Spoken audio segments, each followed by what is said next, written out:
It's your girl Neek, and you're tuned in to Neek at Night. And the call-in number to call in on this topic is on the screen. We will have a live discussion. I'll let you guys call in. I actually fully recorded a video on this. Like, I literally just recorded my thoughts about this. I recorded a full video. And then I'm like, listen, by the time I edit it, by the time I input everything in, time is getting away. The situation, the topic is hot. I'm going to go live and I'll release that video a little later. Let me put this up a little bit because I see a little bit of my gut in the screen and we don't want that. So anyway, so basically yesterday there was this podcast that T.I. was a part of. And on the podcast, the discussion was of various of topics. One of the topics that came up, or one of the conversations that got sparked during the podcast, was whether or not T.I. has a conversation with his children about, pretty much the sex talks, the birds and the bees, and whether or not he has that conversation with his child. During the conversation, he said that he takes his daughter to a yearly gynecologist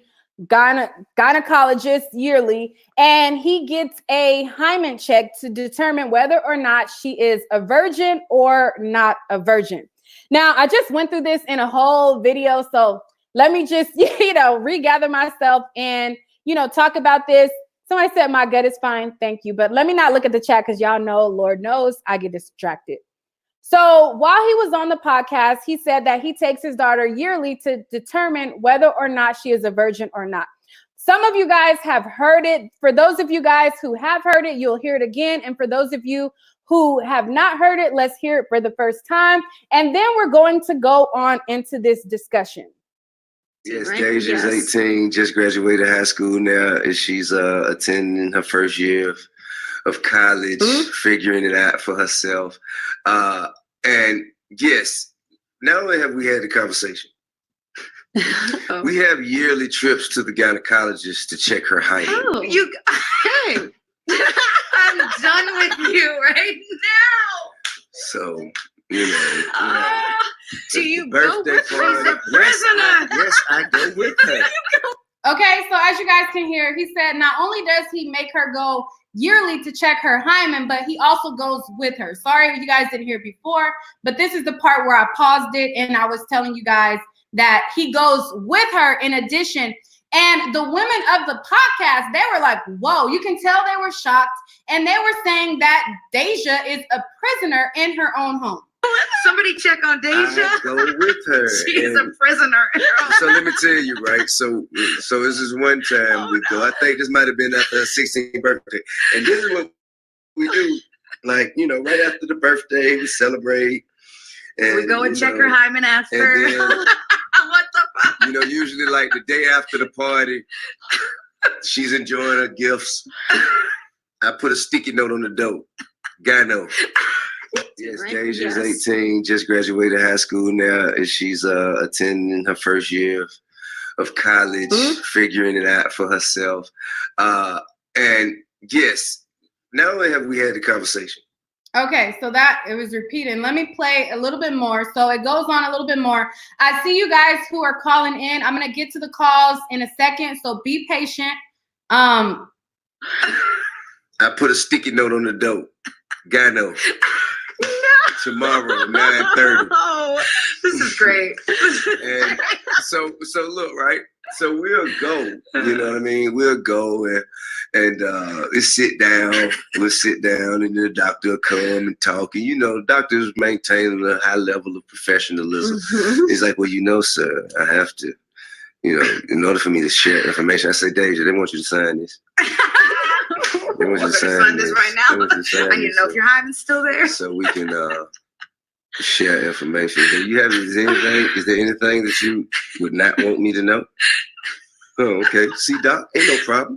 You are the worst. And so then, right? Then they come and say, okay, well, I just want you to know that there are other ways besides sex that the hymen can be broken. Right. I put a sticky note on it. Okay, and then he goes on to say there's other ways that the hymen can be broken. It could be broken by like horseback riding. It could be broken by riding a bike. It could be broken by other ways. And there isn't a guarantee 100% that you can determine whether or not your child is a virgin or not virgin. Let me put this back in. Okay. So that was the discussion, and a lot of people were mad at T.I. for taking his daughter to do this, and there was a lot of people who were even angrier at the women of the podcast. They were saying, you know, why did you guys laugh about it? I feel like personally, I'm totally against this being done. I am a person who's had this done. My mother took me to the doctor to check my hymen to see if I was a virgin or not. And I'll talk about that in a second.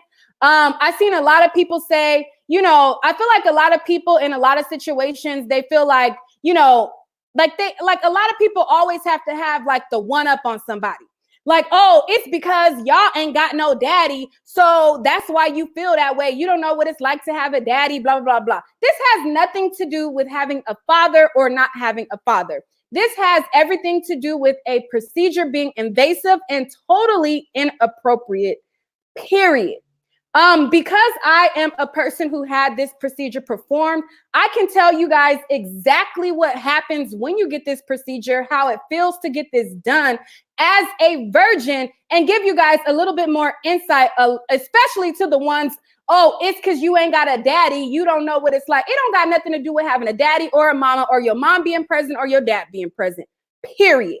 Now, like I said, I just went through this and I recorded a full video, but I will just, you know, give y'all my thoughts. But anyway, so I'm going to share a couple things. So basically after this, there was backlash on T.I.'s part, and there was a lot of backlash on the women's part. Now, although I don't agree with taking your child to get their hymen checked, I feel like it was an uncomfortable response. I don't think that when they said, hey, have you had this conversation with your daughter, blah, blah, blah, I don't believe that these women expected him to say what he said, and they clearly were uncomfortable about it. And they clearly, to me, expressed like, whoa, she's a prisoner. Yes, they laughed it off or whatever. And everybody's not going to respond how you feel like you're going to respond. I feel like even, you know, I just feel like they were uncomfortable in the situation. Since then, they have now edited that part out of their podcast because they received so much backlash. And on top of that, they issued an apology for the way that they reacted. Again, I'm against what T.I. said, but I don't feel like they needed to issue an apology. I feel like they were uncomfortable and they didn't know how to respond. A lot of Facebook keyboard warriors, they act like you got to be perfect in your response in every situation. And that's just not real life. I don't think that they were expecting it. So I don't feel like they should be being bullied. I feel like a lot of people be having a lot of misplaced anger. And if you have an issue with how T.I. talked about what he did with his daughter, express your issues to T.I. I'm so tired of the whole misplaced anger. It just really irritates me. It irks me. And there was even under their apology and all of this, since I filmed the video already, I'm still going to release it. It's just going to take me time to input everything that people, you know, to show you guys the receipts. But even under their apology, there was so many people who were like, well, y'all shouldn't have reacted like that. Y'all should have did X, Y. It was just so many crazy opinions for what T.I. said he does with his child. I felt like that was crazy. But anyways, so let's move on to that, and I'll put more stuff in the actual video. But aside from that, let's talk about getting your child's hymen checked, what the procedure entails, and what it is like. I can't look at the chat, but I want everybody who is watching to put a like on the video, like the video. I don't express it a lot or enough when I'm going live, but liking the video helps me out a lot. Your comments help me out a lot. So take a moment right now, like the video if you enjoy the discussion so far. And with that being said, let me continue. So when I was a teenager in high school, my mother, she thought that I was being molested, for some odd reason. I mean, whatever. She felt like my behavior towards this one particular individual was strange. She didn't understand like the hate that I had for this person. And she thought that it was driven because they probably were violating me or something was happening. And I assured my mom, and I told her, and I'm like, listen, Mom, there's nothing going on. That person is not molesting me. I just don't fuck with them. I don't like them. And that is what it was. It was no, molestation happening. But my mom, she felt like, she didn't want to just take my word for it. She wanted to take me to the doctor to see if my hymen was in fact intact. I was a virgin at the time. I had never had any type of penetration. I've never had any type of intercourse with a boy. I never let a boy stick his finger in my vagina, anything like that. So to the people who feel like, oh, y'all ain't got no daddy, it don't have nothing to do with having a daddy or fucking not. The procedure is an invasive procedure. In order to check if your hymen is intact, a doctor has to stick their fingers in your vagina, or they have to stick a pap smear-like speculum in your vagina to check if you are a virgin or not a virgin. Me, as a virgin, somebody said TMI, well, just click off, because this is what you guys are commenting on and you have no idea what the procedure is about. A lot of people ignorantly comment and they don't know what they be talking about. So TMI or not, if it's TMI, then click off. Anyways, like I was saying, so when I got the procedure done, it was a pap smear-like speculum that got stuck in my vagina. It's smaller because you are a virgin, but it's still invasive and it's uncomfortable and it's not cool at all. Imagine somebody who's a virgin, never had no type of penetration, never had any type of sexual activity or anything. You go to the doctor because your parent wants to make sure that nobody is sexually penetrating you. You go to a doctor and to have a doctor penetrate your child. That's what happens. You have to get a speculum inserted in you. They click, click, click, open the speculum, even though it's a small speculum, to look inside your vagina to see if your hymen is intact or not intact. It's not okay. When this happened, I hated my mom for doing that. Like, I absolutely hated that she did that to me. I didn't think that it was okay. I felt like, me and my mom are best friends. We are best friends to this day.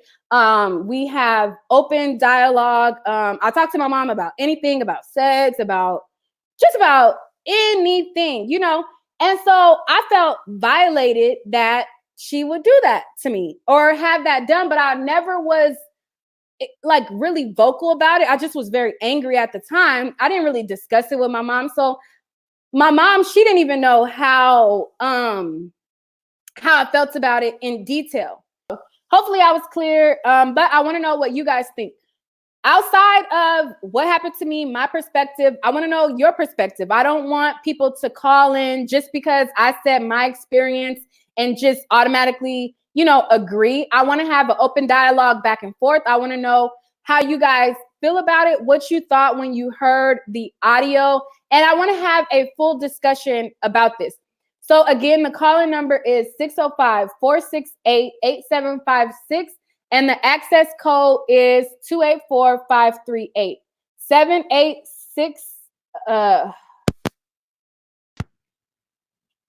Hello. Hi, what's your name and where you calling from? Hi, it's B Rose. I'm calling from Atlanta. Hi. What's your thoughts on this situation? I mean, I feel like they should have left the episode up. Because like you said, it's real life.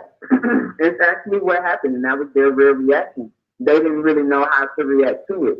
Now, I mean, who would know how to react in a situation like that, or who would expect somebody to be saying something like that? Right. So at the end of the day, that was their real life. They shouldn't have been bashed about it. They should have kept it up. They should have held it down because I would have held it down and I would have stuck my ground. If that was my show, I ran my show how I ran my show. And if I wanted to put that information out, and if he provided that information freely, then let it be. And it's already out there. Everybody got sound bites. It's already copied, downloaded, and spread out. So it's like it's already out. Once it's out, it's out. Yeah. But you know, everybody should have the freedom of creativity on how they want to produce their own shows. So that's just how I feel. Yeah. Well, thank you so much for calling in. But yeah, they got a lot of backlash. And again, I'm not even for the whole invasive procedure. But number one, I'm not trying to police what T.I. does. That's his child. That's what he chooses to do. All I can do is give insight on how I felt, how it made me feel, and the experience that I had, and how I feel against it. But I don't feel like they deserve to be bullied. Because it's like, how do you expect to respond? Like me, I would be like, hey, you know, it happened to me. I could give an insight on that, but you don't know how you're going to respond. And they clearly were uncomfortable and shocked. So, and we're also talking about adults. We're talking about all adults here. So yeah. honestly, who cares? Like, she has a voice now at this point to be able to speak up for herself. If she didn't want her dad to discuss that, that's in between her and her daddy. They gotta get that out and call it a day. Mind your business. Yeah. My neighbors are like very loud. She seems like she is a bit uncomfortable because she has been liking posts and, you know, things of that nature about it. So she doesn't seem like she's that comfortable with it. So I mean, of course they have to duke it out, but yeah, I don't know. She has a voice though. She has a voice. Regardless of how anybody wants to look at it, I get it as her dad, I get it, all of that. But she has her own voice. So she has to speak up for herself. Nobody else can speak up for her. Yeah, of course. Because at a certain point, you know, you always have those moments with your parents because they don't realize their boundaries. Mm-hmm. You have to set them for them.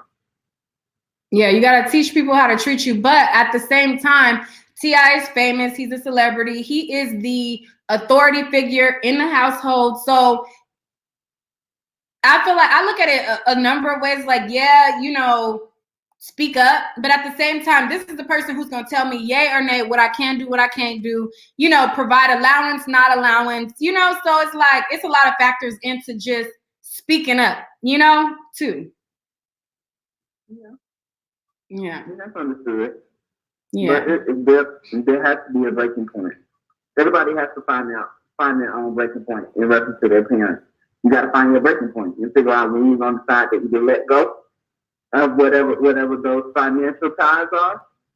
Because some of us have had to live like that, and then we had to go against the grain and deal with the financial strain of not having that parent no more.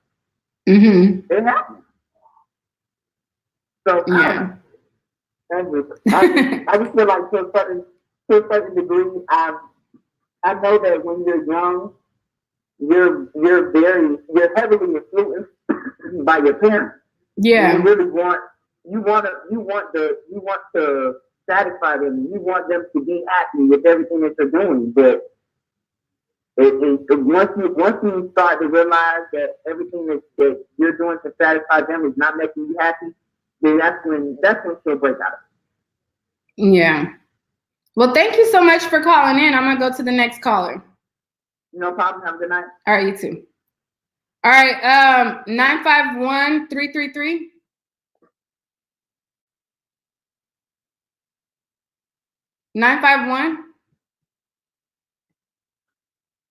Hello. Hi. What's your name and where you calling from?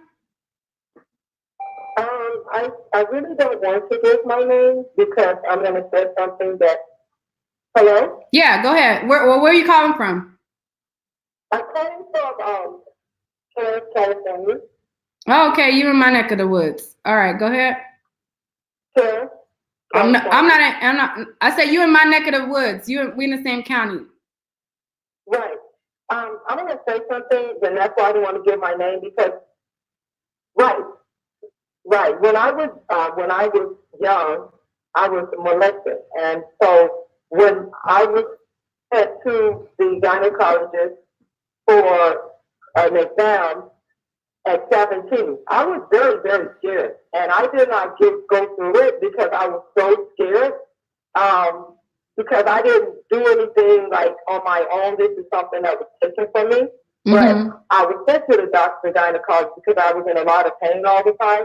And I was scared. And I mean, I was just listening to I was listening to your video and it made me think about how scared I was. So when you were talking about it's a violation, I do feel that way, but I was so scared because I didn't know anything. I was just sent to the doctor by myself and I was just really, really scared. So I didn't go and get an exam until I went into the service.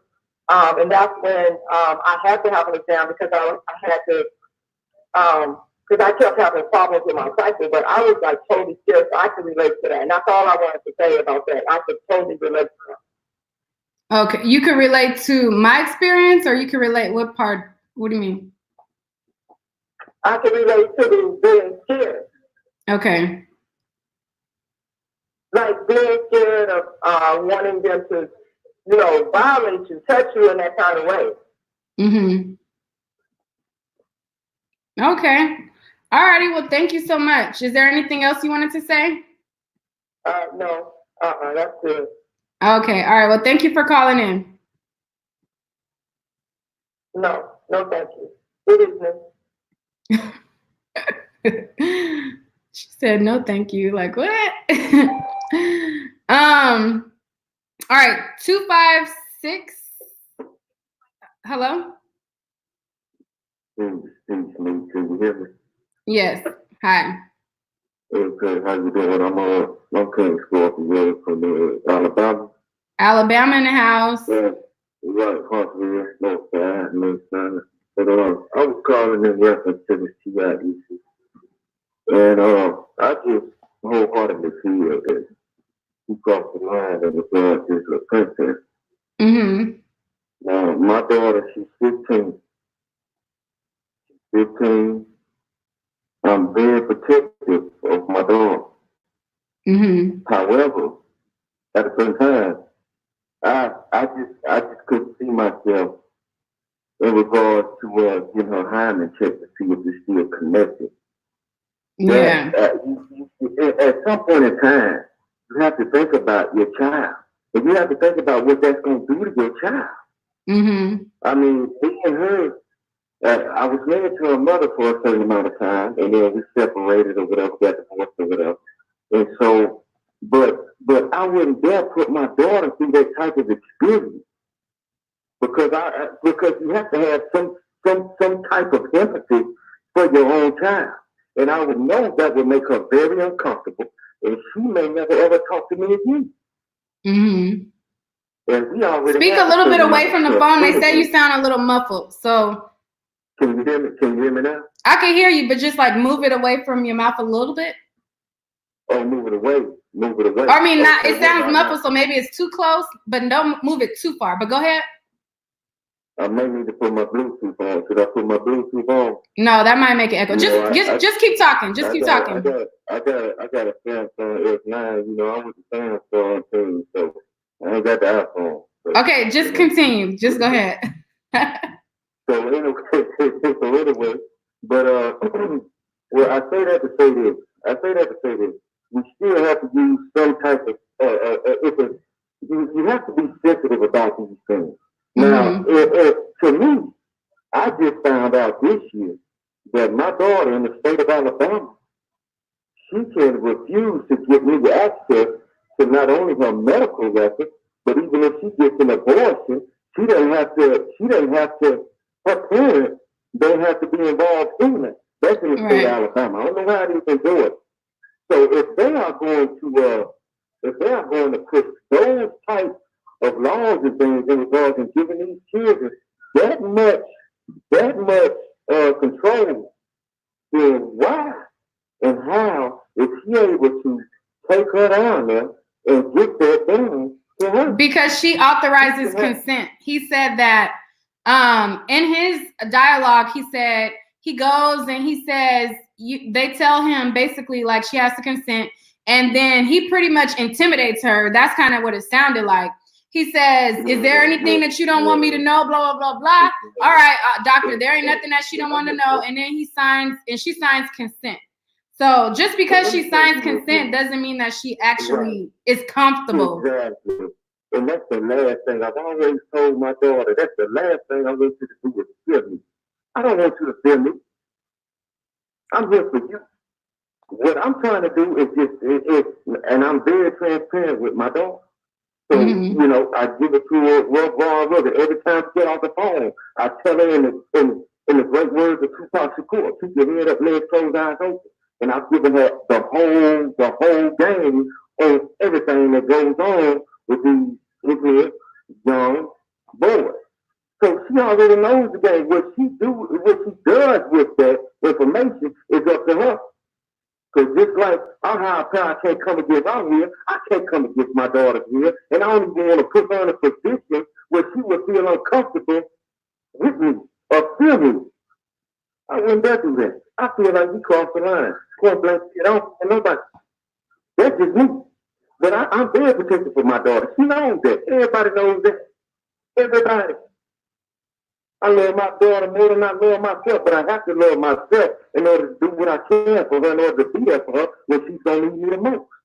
Yeah. I'm going to pause you for a second. Somebody in the chat said, I think I'd rather for my child to be uncomfortable than become a teenage mother and have to go through hardship for a very long time. If I could avoid her being a teenage mother. To Ramona, who said that in the chat, what part of taking your daughter to do this invasive procedure is going to prevent her from being a teenage mother? You could take her today to get her hymen checked, and she could, because you had that speculum inserted in her, a doctor with his big ass hands. I was pregnant, giving birth, and the doctor putting his fingers dilating. Like when I'm trying to dilate, that shit was uncomfortable to me. It didn't feel right, wasn't right. So what part of you taking your child to do this procedure is going to prevent her from fucking tomorrow? If she chooses to. That don't make no sense. I mean, it just won't. It just doesn't make any sense. But thank you so much for calling in. I'm gonna go to the next caller. Thank you. All right. 313, hello. 313-926. Hello. Hi. How you doing? Hi. What's your name and where you calling from? I'm calling from Detroit. You gotta cut the background out. But before you start, I'm not saying that Ramona, who has said that, like, I'm not trying to police what you do with your child or whatever. I just want to be clear on how, you know, what part of that is going to stop your child from, you know, getting a pregnancy as a teenager. That's not going to stop it, I don't think. But caller, what's your name and where you calling from? Yeah. Mickey, Detroit. Okay. How you doing? Hi. Hi. Okay, I do want to say that for me, I'm just going to speak off experience, which is I have a daughter. She's now 24. But when she was 16, I did take her to have her checked. Okay. Then I took her again at 18. I wasn't actually in the room with her. Mm-hmm. But I did get the report from the doctor. The reason I did that is because I was 16 and 18. And children have a way of, even teenagers, they don't tell the truth. Okay. And things could be going on with your kid and you won't even know it. Okay. So you do want to take those extra precautions and just get a professional to kind of solidify. I understand this is something that we have to do as women anyway. Whether it's uncomfortable not as a teenager. or not. Oh no, whether it's uncomfortable or not. As a teenager. As a teenager, you're not supposed to be getting pap smears. Like if you're not sexually active, So I mean, this is something that comes after you are sexually active, but before that, you should not be getting pap smears. Yeah, but once you become sexually active, and actually once you become a certain age, because she wasn't sexually active because she was 21. Yeah, but you But said also, you. I started that process at 16, birth control at 16. I started the whole precautionary process. I started the educational process, but it was a different type of thing. I showed my daughter other steps too, and told her why I wanted her to understand the value of her body. Okay. And I have a dual nature because the conversation and the dialogue was actually different for my son versus my daughter. You said say that last part again. The dialogue with the boys, because I have 2 boys and I have a daughter. So, you know, the dialogue with the boys was different than it was with my daughter. Okay. You know, and this is just being honest. We push to be conscious or be virgins, or we want our girls to remain virgins as long as they can. And again, I think in reference to T.I., he just misquoted or gave too much information as to the process that he might have to go through with his daughter. But I don't think it's wrong parenting. Okay. Did you ever have a conversation with your child to know how she felt about it? Of course. To this day, me and my daughter are very close. And when she was ready to give, now you're 21. You want to give your body to whomever, that's your decision. But as long as I'm taking care of that body, that's my decision. Okay, and she wanted a doctor to stick something up in her. Yeah, she's gonna have to go through it anyway. No, no, that's not what I'm asking you. I'm not asking you what she has to do per you being her mother. I'm asking what she wants to do as an individual. Oh yeah, she was totally fine with it. It's an uncomfortable process, but you're a woman. You're gonna have to have this process now or later. It's gonna still have to be done. After you are sexually active. Or after you are sexually active and or before, again. If you don't have to. See, that's the key. Y'all keep getting caught up on what you don't have to do. But y'all okay with teenage pregnancy. Y'all don't get that. I never said that I was okay with teenage pregnancy. Okay, so therefore, if you can make a decision to let a little nappy head boy go up in you and insert something up in you, that ends up being a lifetime up in you. You can't take 5 minutes. What about getting them? This procedure is going to stop them from letting a boy go up in them. It does. Listen, it's not about that. It's the awareness. That never stopped. That was her and I, her starting her woman health journey, because she started having her woman health journey after that. Because it's actually after menstrual cycles, if you really want to know. Look it up. No, I just want to know what about healthcare, by the way. Huh? I said that I'm in healthcare. So it's after your menstrual cycle starts, actually. Okay, but I'm asking you, what about the procedure is going to stop her from having sex if she wants to?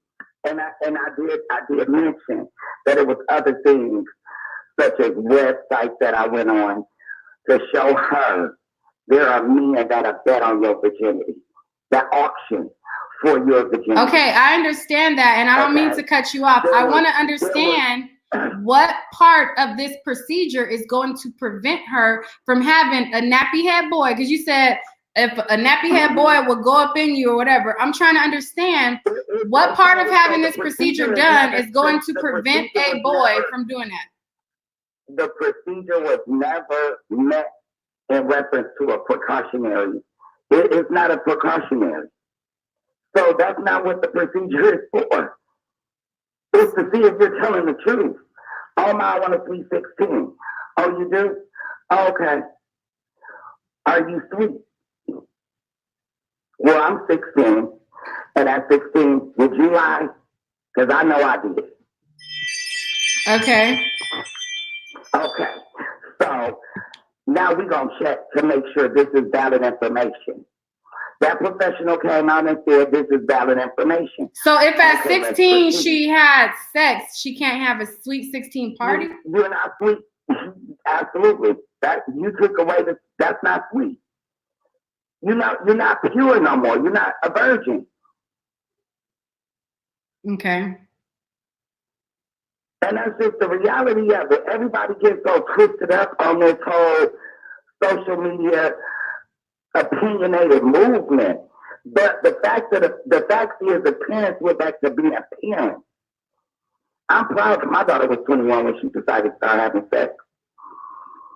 So, with me getting her checked at 16 was considered a prevention or, something. Is your daughter available? Is your daughter available? Is your daughter available? Yeah, she's available. Is she there? Yeah. Hold on, I can call on the three-way. Yeah, can you? Yeah.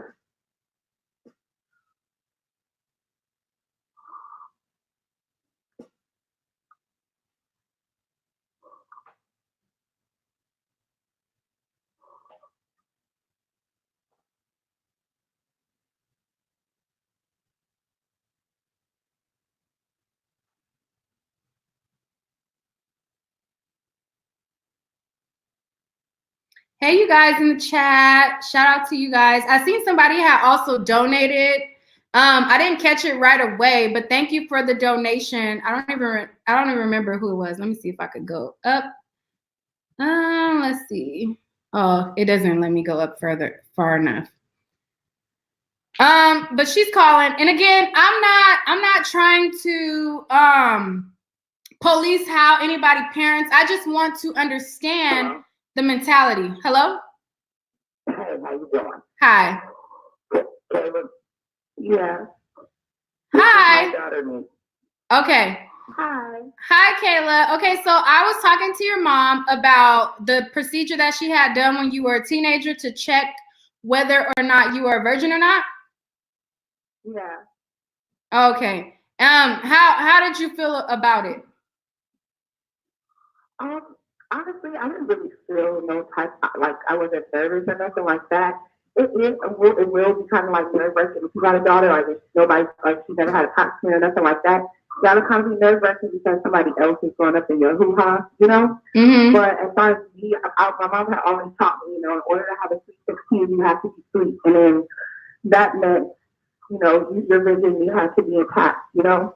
So for me, I would kind of argue, was prepared for that to be examined, if you understand what I'm saying. Mm-hmm. So it wasn't really something that caught me off guard. I didn't really feel embarrassed. Plus, we kind of already will have that conversation about, you know, sex and my period and just things like that. Just so I was aware and I knew what came along with it. I knew that once I started, you know, having periods, I meant that I was fertile. And I also knew also, you know, talk about, you know, what comes next. It only takes one time to have a child, and when you're younger, it's a lot easier for you to get pregnant versus when you know you're older, you know a little bit more, you're a little bit more, how can I put it, cautious with who you give yourself to. Rather than you see it like when you're young, like when 16, 14, you get somebody tell you that they love you, or you're in school with y'all, and you keep spoken with him forever. It's really easy for you to just, you know, give it to them because you're thinking, well, we're going to be together forever. It's not, you know, the fairy tale world. But that's not really how it works. I mean, honestly, I didn't know I was 21. So it helped me because no matter how, you know, no matter how long I kept it, I was still able to, you know, date. It made it difficult, but you were able to weed out whether a guy liked you for you or whether he just liked you because he wanted to have sex. What made what difficult? Dating while you're a virgin, it makes things difficult. I never got dating until I was 21. So it makes it difficult because the older you get, you know what you want. I'm not here to have sex. You're more vocal with it once you're more comfortable with it. So you're vocal and telling people when you go on dates this is who I am. I'm not having sex. I'm not that because that's not what I'm on right now. That's not what I'm going to pause you right there. I'm going to pause you. I don't mean to cut you off. I'm going to go back to what you first stated, right? So when you first started talking, and I want you to be completely honest, okay? Your mom, We're in 2 different households right now. It's okay, but I mean, parents still can inflict fear, or they can still, children, no matter how old you are, you still want the approval of your parents or want to say the right things. I just want, I understand you're in 2 different households, and I understand that this happened when you were young, blah, blah. But I'm just going to bring you back because, okay. So when you first started talking, you said that you knew that in order to have a Sweet 16 party, your mom had already told you that in order to have this party, that you got to be sweet. And in order for her to know whether you were sweet or not, in order to have this party, you had to get this procedure performed. Now, aside from that, right? If that was not a contingency on you having this party, because that is I'm not going to say every 16-year-old dreams, but we go and we see the MTV My Sweet 16, and that's what a lot of kids want. It's just like a prom. You envision yourself having a Sweet 16. Absolutely. That's what you No, let me talk to the daughter. Let me talk to her. Okay. Don't influence what she says. I want to hear from her. Okay? Right. So when you have these, these milestones, I want to say, these are things that, you dream of when you were young. Like, okay, when I get 16, I want my Sweet 16 party to be like this. When I go to prom, I want my prom to be this. When I get married, I want, my marriage to be that, blah, blah, blah, blah, blah. Had this not been a contingency of your party, because the way you said it, it sounded almost like, well, hey, I already knew that this was a term on the party. So, hey, in order for me to have the party, I just got it done because that's what was a term. If that was not a contingency, is that something that you would have welcomed if that was not a determination on whether you can have this party or not?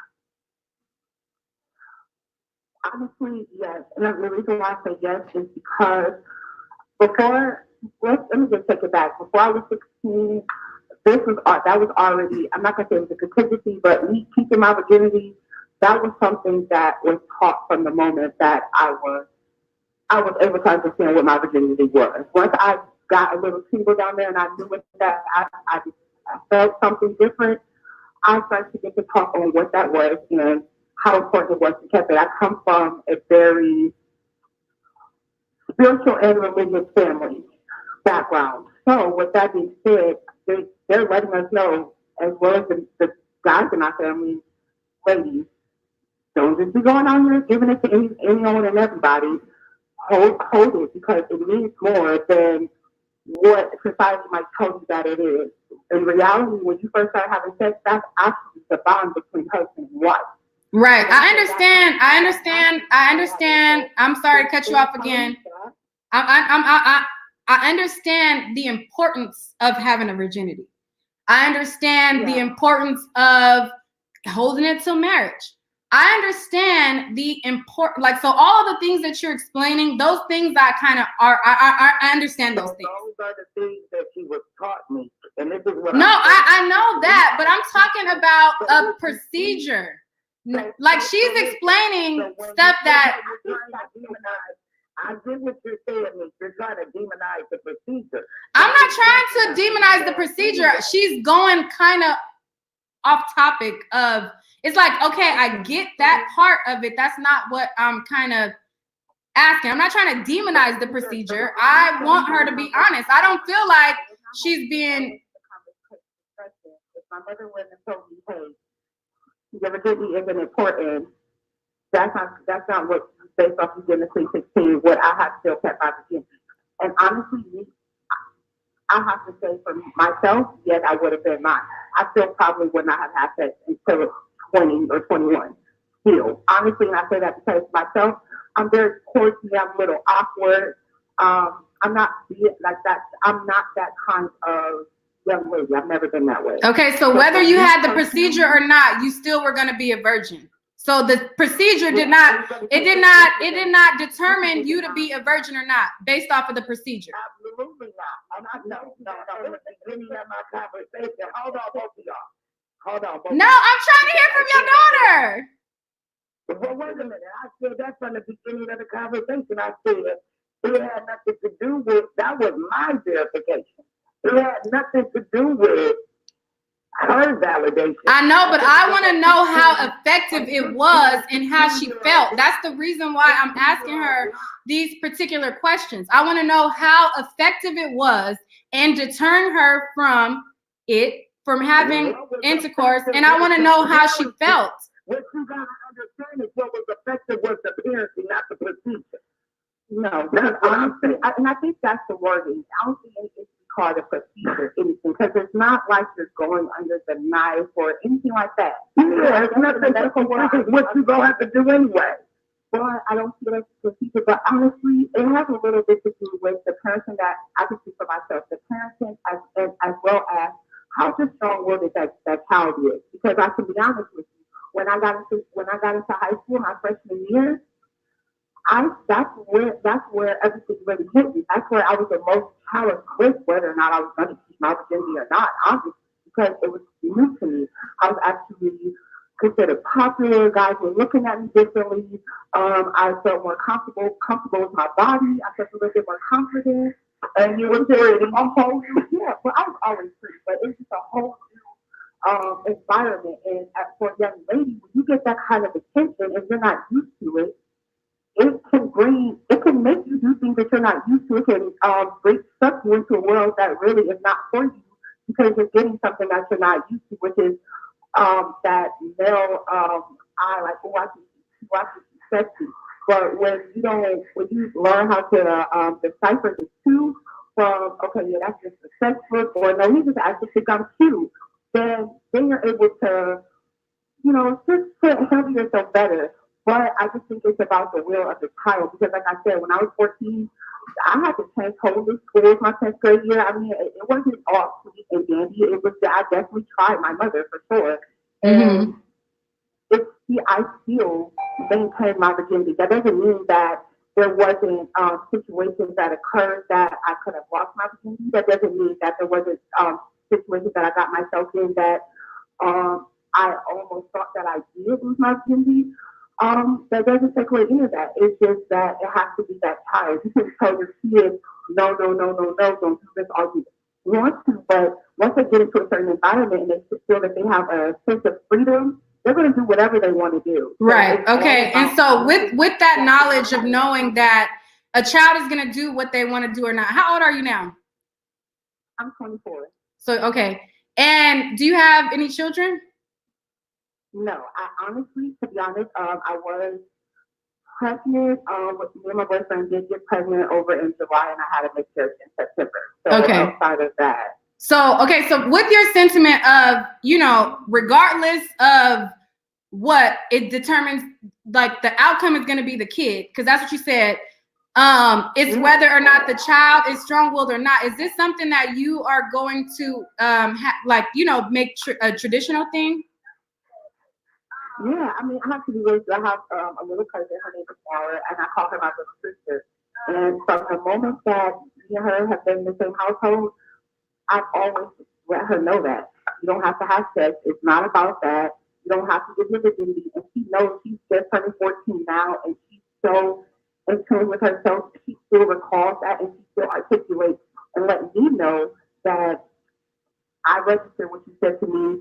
That's not like if a guy likes me, he likes me, but that ain't where it's at. Like I have time to wait for that. It's not nothing that's gonna fade away. That's always gonna be there. Like she understands that. I have a god sister who was the same age as me, and when we were in high school, we would have that same conversation. Like yeah. But I want to know about the procedure more so, like now having a child.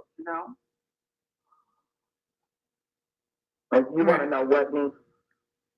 Well, the question was more so like if she felt, because I mean, honestly, listening to what she's saying versus, I feel like, and I'm gonna be honest, I feel like she is defending it to defend your parenting because, it's like, because I don't know, I feel like you get triggered about it.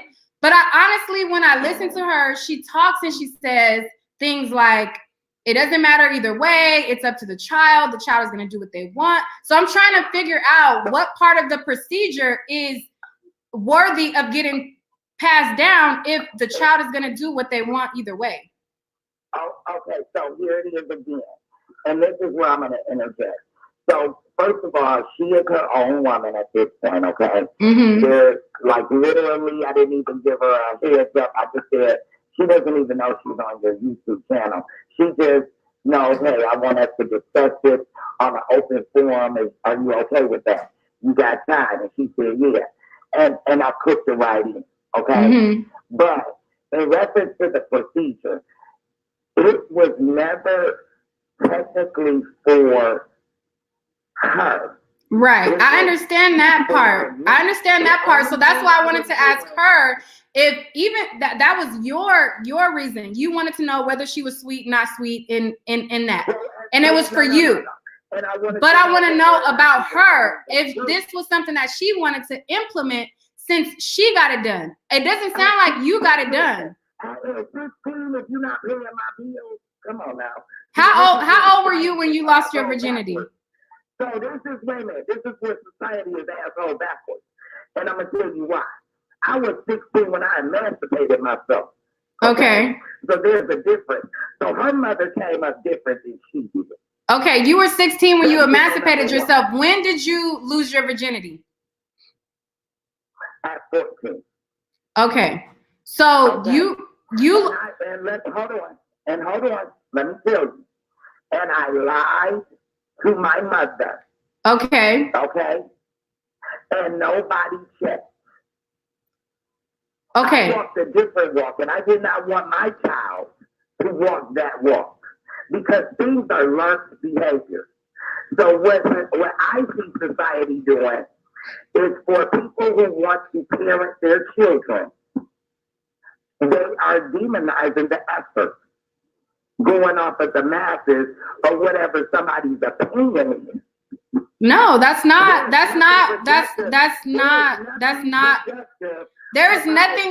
no demonizing of this topic at all. I'm just trying to understand what it prevents. There's nothing productive about teenage pregnancy. It's not about the procedure. It's him being a parent.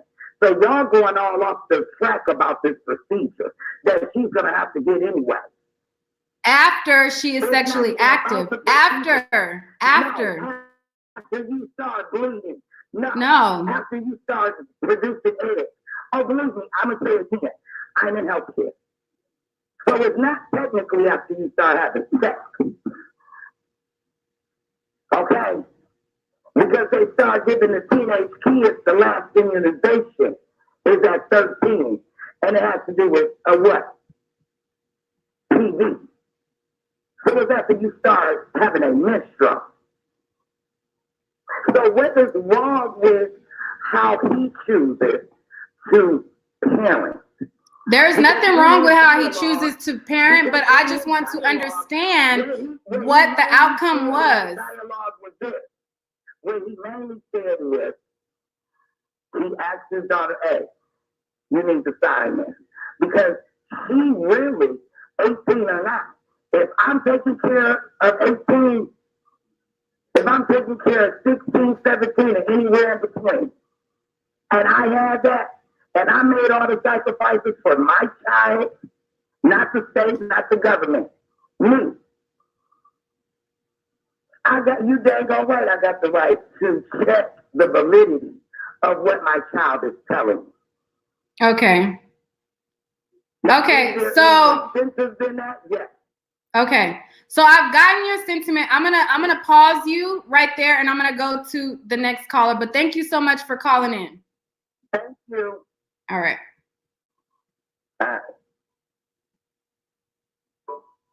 Okay. I have several people on the line. I'm gonna get to y'all, but I just have to reset. So I'm not trying to police what people do with their children. I just want to understand the effectiveness and I want to understand what it prevents. I don't have a problem with what you do with your child. And if they're comfortable with it, cool. But listening to her child, when her child started to talk, which she's not a child anymore, to me, it sounded like I was weird. I was quirky. So I was going to be a virgin either way. So to me, it sounds like there really was no effectiveness in having this procedure done. To me. Not saying that you're wrong for doing it, not saying that you do what you want with your child, but I want to hear if you say, hey, I've done this to my child, I want to know, hey, is your child available to talk? Let me know how they felt about it. I don't think that she was 100% honest when she gave her her side about it because of what she said. She said kids are going to do it either way. And then she started to explain how she was this way or that way. So, I mean, I don't know, but I'm going to go to the next caller. 817, hello? Hello. Hi, what's your name and where you calling from? Hi, Nick. This is Trish West calling from Houston, Texas. First time calling in. Super excited. Hi, thank you for calling in. Absolutely. So that was a lot to unload in that last call. I honestly feel like the mother was trying to defend child keeping her virginity and not necessarily the whole procedure, which was a totally different topic that, you were trying to make a point on.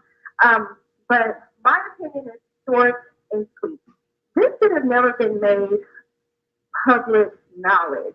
Mm-hmm. I really don't understand where or what T.I. thought he was going to get out of this stomping around saying, I had my daughter checked to see if she was still a virgin. Deja is 18. There is no effectiveness, like you said, for having this procedure done. At this point, she is embarrassed. Because if it were me, I would be totally embarrassed. This is public knowledge. It is out there for the world to hear, see, talk about, and debate. Mm-hmm. And, now she has to walk around with that on her shoulders, and that's totally unfair to her. So now she's going to rebel and possibly, I really hope not, going to start having sex with just about anybody just to rebel against what happened. I hope it doesn't happen, but still, this should have never been made public knowledge. This should have remained behind closed doors within the family if that is what they chose to do. Right. And I'm going to just say one more thing to add to that. I lost my virginity at 19, and I know other girls who waited to lose their virginity. I know people who were preachers' kids that, stayed in the church and, they were model citizens and everything like that. Once they lost their virginity, there are some girls who wild the fuck out. So just because your child does not have sex as a teenager right away does not mean that when they start having sex, they won't try to catch up to lost times and surpass the people who even had sex as a teenager. So GC, and she says, smash the like button. Yes, those of you who are watching, if you have not hit the like button right now. Is there anything else that you wanted to say? There was just one more thing. I think somebody in the comments was like, the procedure is embarrassing, but being a teenage mother isn't. It's not about being a teenage mother. We're talking about, her being checked for her virginity. Again, being checked for your virginity is not going to stop you from going out there and having sex afterwards. Right. So I'm not saying that being a teenage mother is embarrassing. I'm saying that him making this public knowledge about his daughter is embarrassing. Mm-hmm. So, yeah. But that's all. Thank you so much. I really appreciate it. All right. Thank you so much for calling in. All right. Bye-bye. All right. Okay. 601. Hello. Hey, Nick. Hey, what's your name and where you calling from? I'm Tiana. I'm moderator, Melanated Tarot in the chat. Okay. Hey, you said you wanted to call in, right? You was like, I need to call in. Yes. I actually just got finished doing a video on this topic. But anyway, the conversation with the mom was very interesting. First thing I want to say is that I do have some respect for that mom. She sounds like she had a hard life. Mm-hmm. She said she got emancipated when she was 16. She had a hard life. And I could tell in her voice that she worked really hard to give her daughter whatever lifestyle she gave her daughter. Yeah. And I think the best thing she did was talking to her daughter and explaining her daughter's worth to the daughter. That's the best thing she could have ever did for her daughter. And one of her biggest mistakes was taking her daughter down to that OBGYN and checking her daughter's hymen. That was toxic. It's disgusting. And just because when you were a kid, you were bad and you did all this messed up stuff, don't put that on your child. Your child is not you. And there are people in countries like the hymen is not a concept of virginity. It's not valid. It can be broken in many different ways. It could, like I had an incident when I was a child, and my hymen got broken, but I didn't lose my virginity. So for you to there are in countries like third world countries, women get killed, murdered, slaughtered because people think their hymen is not intact. In some countries, if you don't believe on the sheets after your first time of having sex, they don't think you're worthy. They don't think you're pure. They don't think you're sweet, as the mother said. She needs to have the sweet 16. That practice and that verbiage that she used, it sounds like she lives in a third world country. Like, what are we doing right now? I just, yes, teen pregnancy is wrong. Yes, you don't want your daughter out here having sex with anyone. And the conversation she had with her daughter was great. And that's what the daughter said. Mind you, the daughter never really vouched for the procedure. Right. That's what I was trying to understand, her grasp on the procedure. Every time I asked her about the procedure, she would explain something that didn't have to do with the procedure. And I'm like, thank you. Let's get to the procedure. That daughter knows. That daughter knows. And the thing is, the daughter wants to protect her mom without respect because that's your mom and your mom has sacrificed a lot for you. So yeah, protect her. But I bet money that daughter would not do that to her child. I would put money on it. And it would be sad. Yeah. T.I. is a misogynist kid. He got on that radio station and referred to his wife's vagina as a sex box. He said that half of his wife's vagina is his and that he didn't have dominion over her vagina. He's a sexist pig. Right. And anybody who's defending him and defending these actions are just defending misogyny. Like, it's absolutely disgusting and it's very disappointing. And toxic parents, toxic moms, toxic fathers. And people were kind of mad because I was calling the mom toxic. And, I think that was Stevie J, my moderator. He's pissing a couple people off in the chat. Yeah, and like I said, I want to start this conversation off with respect because, yes, parents are not perfect, absolutely. But when you're raising a kid, when you are bringing somebody else's life in this world, your mistakes are on a whole different level. So if you're a parent and you do some messed up stuff, you have all the right to be called toxic. My dad has done stuff to me that I'm still trying to work through till this day. You said your dad has done stuff that what? Say that again? My dad has done stuff to me that I'm currently working through in therapy. Parents, like, the role of a parent should not be taken lightly. Y'all need to be careful about what y'all doing to y'all kids. Yeah. Like, stop it. And then when people want to call them out, they want to say, oh, it's the internet. No, it's not the internet. The internet is giving a platform for people to have opinions. It's not 1980s no more. Yeah. It's so toxic, and I hope TVJ, like I told him to keep it respectful, in the comments, but that's what I call the mother toxic. Not because I think she's a bad parent overall, but because being the role of a mother is such a huge role that if you do some messed up stuff, you have to be called out of that same magnitude. Yeah. So, and that's all I really got to say for now. All righty. Well, thank you so much for calling in. Thank you. All right.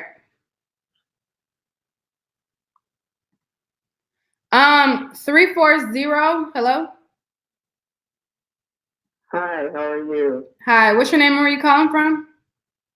My name is Tressa. I'm calling from the Virgin Islands. Hey. What's your thoughts on this topic? Yeah. So I was, patient, sitting back listening, and me personally, I'm a mom of five. I have 4 boys, 1 girl, and the first 3 they're in their 20s, and as a parent, and then because parents gotta think, we gotta think on both sides for the time of year we're parents, but also when we were teenagers too. Mm-hmm. And the difference is like each child is different. And even with my own children, each one has different personalities. But however, I miss at a time when I had that first child that look, I'm gonna talk to that children at age appropriate ages, at each stage. And even me, when I think back when I was 14, getting interested in sex and everything, and thank God I had parents that taught me about the basic birds and the bees and stuff, and about cherishing and loving your body. At 16, I felt comfortable enough to go to my mother and say, Mom, listen, I need you to take me to the gynecologist. I could be at a family gynecologist. And I think that I'm ready to, partake and have birth control to be responsible. Mm-hmm. And she didn't belittle me or say, oh, you're a slut or all this stuff and everything. She says, sat down and had that appropriate conversation. And said I was taken to the gynecologist, and I was. How old were you? How old were you? I was 15. Okay. So basically you were like, hey, Mom, I'm ready to have sex at this point. You probably didn't say it in that way, but, I want to prevent a pregnancy. And she understood and she took you. And come on, let's all be honest. And come on, this is biology 101. They even tell you this stuff in junior high. Even our parents tell you when you change into that tween age, you're going to have an influx of hormones. So yeah, you're going, and don't get me wrong, there are some that are not interested in sex. If you want to have it across the board, some are interested, some aren't. But the thing is that you got to be able to be comfortable enough to talk to your parents to even navigate both sides of the field, whatever you want to do. Mm-hmm. Because basically, knock on wood, I didn't have to worry about it STD. I didn't have to worry about early pregnancy and everything, And when I did decide to have a child, I had my child at 18 going on 19. And I knew from that point on, I'm supposed to be responsible adult. And I've always been so. I have all children, no records, young black men, black young adult men, no records. They are respectful, So at that point when you had the conversation with your mom, you lost your virginity at 16, or you just wanted to prevent it in case it happened? Well, I knew I'm gonna be honest with you. You know how when you start to get interested, when the boys like the girl said she was being honest, when the guys started getting interested in you, and it's like, wow, okay, so from what once again conversations I had with mom and dad about protection. So I knew then, okay, well look, how old were you when you lost your virginity? I 15. Okay, so you were 15 when you lost your virginity, and then you had this conversation at 16? No, we had the conversation, the basic version of deep conversation at, like say like 13, 14 years old. The basic conversation, anatomy and stuff, getting it from, from your parents. Oops. There is one host and 6. Go ahead. Hello? In this conference, please announce yourself. Be able to participate in sex ed. Uh-huh. So, I mean, it's like this. And I just called up, found out, I was like, what's this thing going on with T.I.? And I just found out today, a shout out to Eric De Niro, they made a good point where I couldn't imagine my own father humiliating me in that way. Even if he would put me on blast on social media, just the intimacy of father and daughter trust. You know what I'm saying? And it just weirds me out to, your dad got a couple at 18. Oh, I need you to sign this waiver. Well, hell, why did he have his son sign waivers too? Yeah. Why is it okay for his sons to sit there and excuse my language to be, I don't want to say the word, but being down every female. So okay, so see, I gotta understand. You praising your son having sex with somebody else's daughter. Yeah, but I want to be fair in this, and I'm gonna go to the next caller soon. But I want to be fair in this. So you said that you lost your virginity at 15. Do you think that even though this is, you're against the procedure, do you think that if your parent were to let you know, like, hey, I'm gonna have this procedure done, do you think that you would have thought twice about losing your virginity? I mean, it's relative. That's relative. I mean, because I don't know, maybe it's the personality that I have. Me personally, because like I said, once again, everybody is different. Every personality is different. I mean, I would have been me. I would have been me, whether I've been virgin or lost of virginity. It doesn't make. Do you think it would have hindered you or made you wanna wait at any way? Just to be fair in the conversation. Not really, because I mean, when I think that, I say nah, because I know, I'm one of those people. I know what I want, and I know what I wanted to do. Mm-hmm. And I'm talking for myself, not for anybody else. Now I have a 16-year-old daughter, and once again, I followed in the same footsteps. Not only my daughter but my son. Because people always want to sit there and control the daughters. Also talk to your sons too. Right. To be responsible. I don't want my sons going down the world and being a misogynist to somebody else's daughter. It goes on both sides of the board, and I don't understand why this thing of if she's 16, if she's because she's no longer. And I'm not speaking for them, but to me, when I picked up, it's like, well, the daughter has no value. She's no longer sweet. And in other cultures, people need to get down with, learning how to cultivating your feminine self.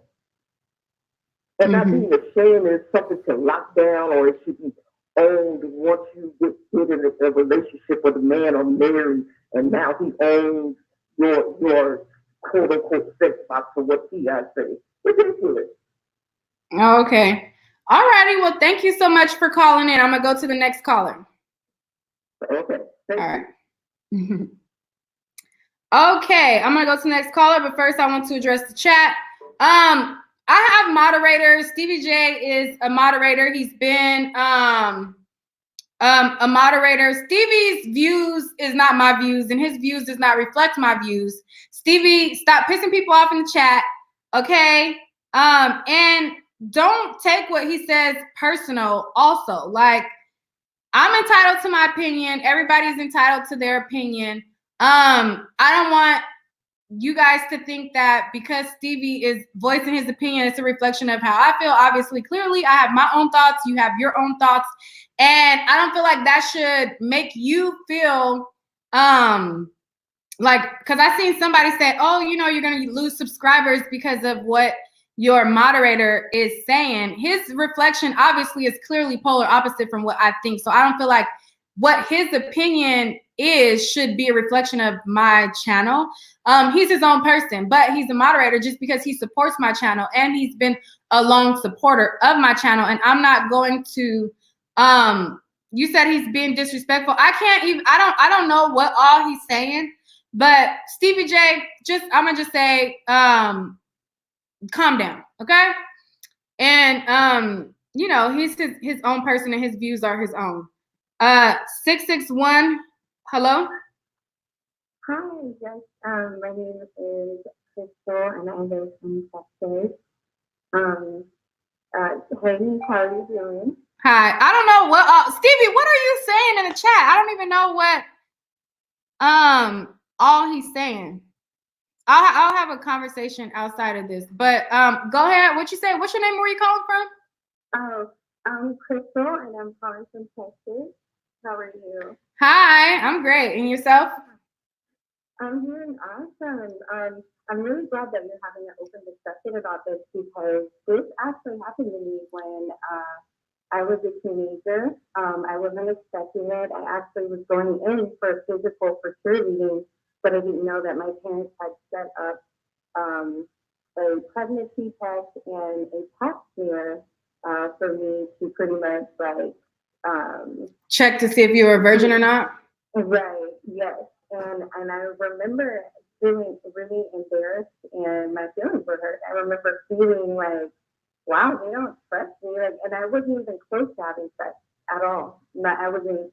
I mean, I may have thought about it, but I've never kissed a boy. I've never had any alone time with a boy. Like that was not something that was going on at all.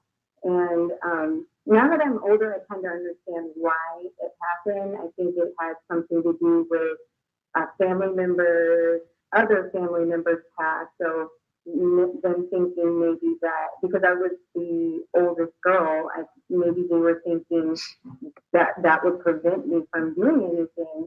And that kind of, for me, that kind of caused me to rebel, to be honest. Not as far as doing anything, but I felt like I had to be sneaky because I felt like, okay, well, you don't trust me, so I don't want to tell you anything because, I mean, you're already showing me that you don't trust me. So I was sneaky. I didn't have sex until I was gone and out of the house, but for some reason that stigma was out there that I was having sex. I wasn't at all. I didn't have my first kiss until I was 17 years old. Didn't have my first boyfriend until I was 17. And didn't have sex until I was gone and out of the house. So, do you think that the procedure hindered you from having sex? It did, yeah, because I felt like, well, if that hurts, then how is sex going to feel? I was really terrified to have sex. I really was.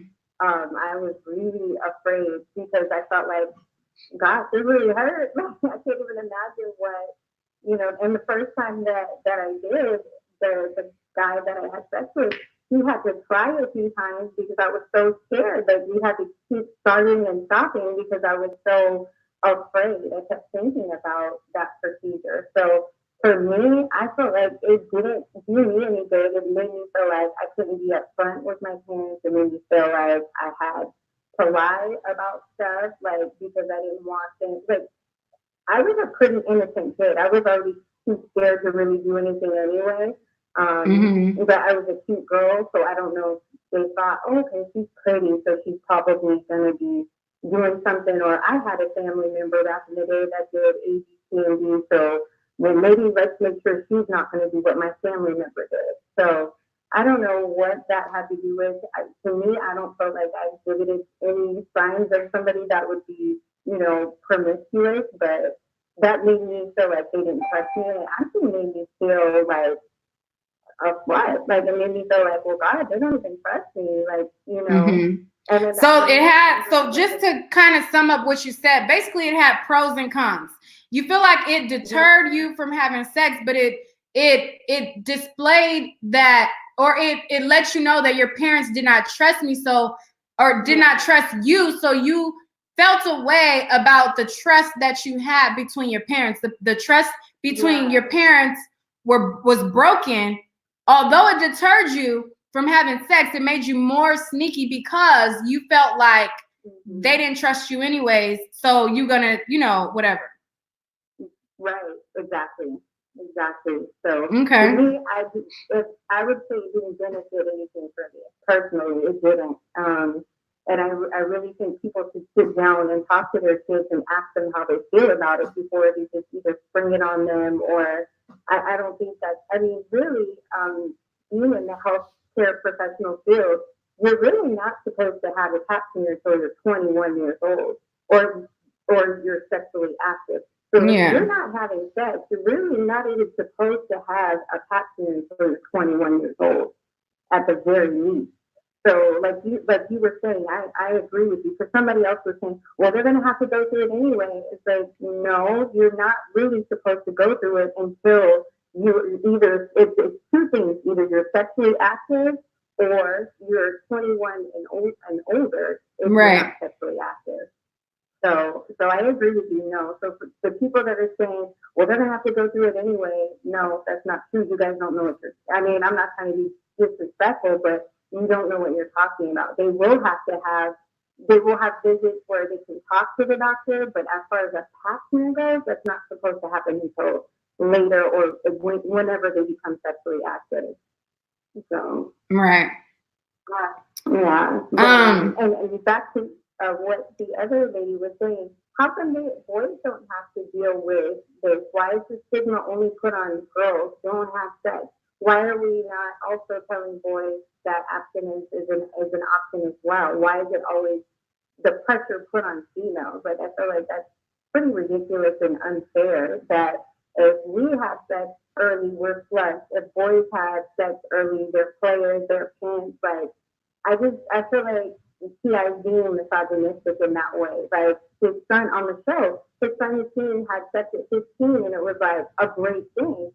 But David's 18, and he's making it seem like it'll be a horrible thing if he has sex. It doesn't make sense to me. So, yeah. That's ridiculous. Well, all right. Thank you so much for calling in. You're welcome. Have a good night. You too. 732. Hello. 732-963. Hello. Yes. Hi. What's your name and where are you calling from? My name is Maddie. I'm calling from New Jersey. How are you, Miss? I'm great. You said you were calling from where? New Jersey. Jersey? Hello. Yeah, New Jersey. Oh, okay. What's your thoughts on the situation? I'm crazy. I think it's differently. Uh-huh. I don't think he should have gone and broadcast this for everybody to know about it. I think it was private. But, I mean, what is the solution, though? Because everybody is so mad about it. He shouldn't have done that. He violated her privacy. He just gave me embarrassed her. I mean, we grow up differently. The old folks, the way I grew up, and the way I'm sure some people grow up, we grew up differently. Our parents did way more to us than what she had to do. And have you ever had the procedure done? No. Do you know what the procedure entails? Do you know how the procedure is performed? Yeah, yes, I do. Okay. I'm just wondering what is the solution? Like, why? Because it's young girls and young boys are having sex left and right. I'm gonna pause you for a second. I apologize for it being muffled. Normally, when I go live and I allow callers to call in, I have a what do you call it? A interface, and I go live on my PC, and the calls go through my interface, and they're a lot clearer. When I'm showing my face, I'm going live, and basically what's happening is my computer is on speaker, or it's kind of like a phone call that's on speaker, because I don't have it going through my interface to where I have headphones on where the call is going in like that. So it's kind of like listening to somebody on speaker. So I apologize if it's muffled when you guys hear it on your end. It sounds clear to me, but I think it's coming out of my speakers and then going back in, and you guys are kind of hearing it that way. So it's probably going to be muffled when they call in. Next time I just have to transfer my interface onto my laptop. I don't normally go live where I show my face. I prefer to go live when I'm just sitting down in front of my computer and I'm using my interface, but it's probably going to be muffled. I'm sorry, I apologize. But Okay. I didn't get it beforehand, so go ahead, finish. I was saying, like, I don't understand, and what is the solution? It's just because that the world today, young women, young men, young women are getting pregnant left and right, young boys, before they even left high school, their fathers. Like, what are we supposed to do as parents?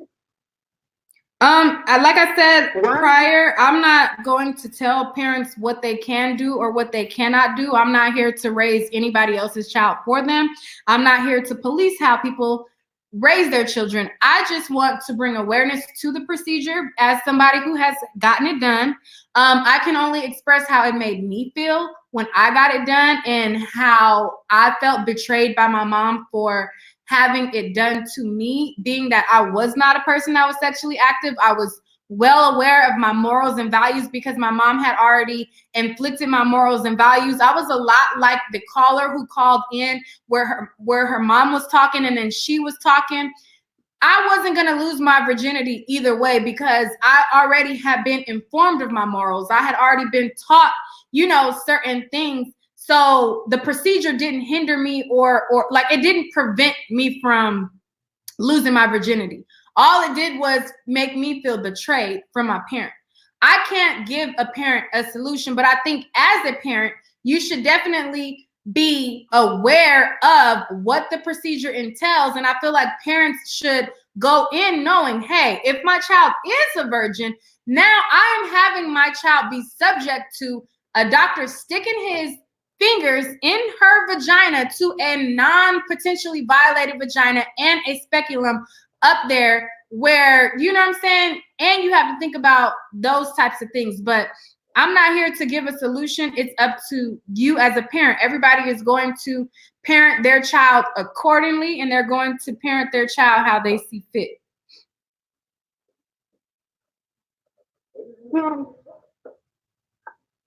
okay, I'm trying to.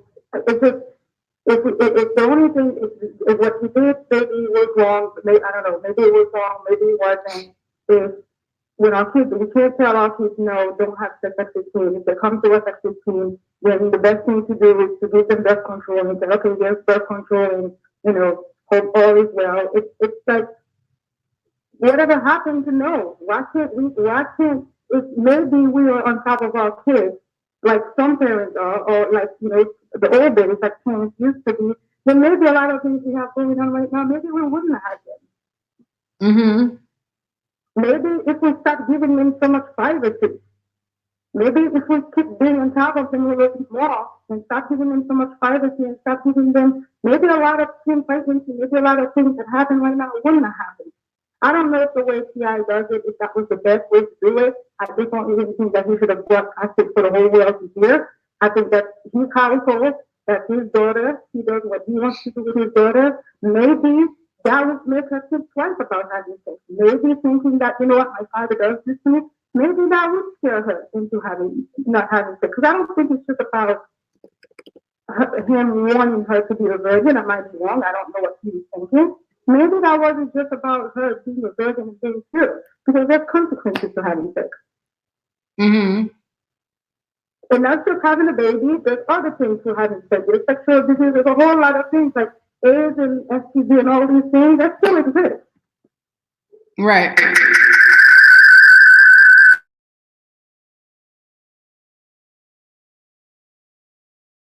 And it's just, my parents had no problem telling me no. Mm-hmm. All righty. Well, at 16, 15, I couldn't go say, can I have a birth control? The answer would be no. You cannot. And a lot of times, because of how straight they were, because of certain things they did, because of the way they moved with me, I hated it at the time, like every kid does. But now I'm grateful for it. I'm grateful that they weren't scared to tell me no. I'm grateful that they were a little bit more in my business. Mm-hmm. I don't know. I don't think that it should not be the tip on the whole world. I don't think that to me that's a problem. Everybody just wants to tell the whole world their business. And as far as who he is and what he does, well, isn't it the whole point we want our kids to be different than we are? Maybe that's the whole reason why he's doing that, because of who he is. And he knows that there's probably a lot of other men just like him out there. Okay. Well, I understand your sentiment, and so do you have children? Yes, I do. How old are they? I have one. She's 9. You have a girl? Yep. When she becomes a teenager, you feel like this is something that you would want to have done? I don't know if I would go this way. I can't tell you how I would feel when she becomes a teenager, because I had a different relationship with my mom. Mm-hmm. I grew up with my grandmother and cousin, and they were very, very strict. When I came here to the U.S. to be with my mother, we had a different relationship. She speaks to me, but we talk about everything. I always tell my daughter that I would love to have the relationship, because I didn't lie to my mother. She knew my plans. She knew where I was. I told her what I was doing. And when she said no, no was no. Even if I didn't like her, no, okay, no problem. Because I didn't like her, we had a different relationship, so I didn't have to hide it.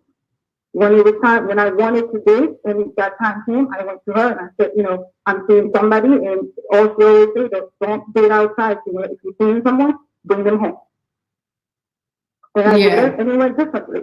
And hopefully, I'll have the same relationship with my daughter. She's 9. I'm hard on her, but I talk to her a lot. I got beat up when I was a kid. I don't hate her. I talk to her. I do it differently. But at the same time, I am strict on her, and I am all her business. It depends on who she becomes.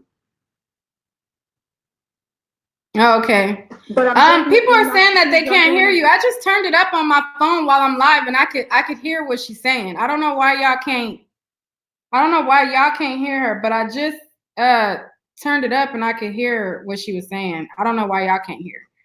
But I understand you, caller. Thank you for calling in. I'm gonna go to the next call. I want to wrap up the topic. But thank you so much. I understand you saying, you're saying maybe we give children too much privacy and we should take some of the privacy away, and that's why maybe they act the way they do, because they have so much privacy and rights.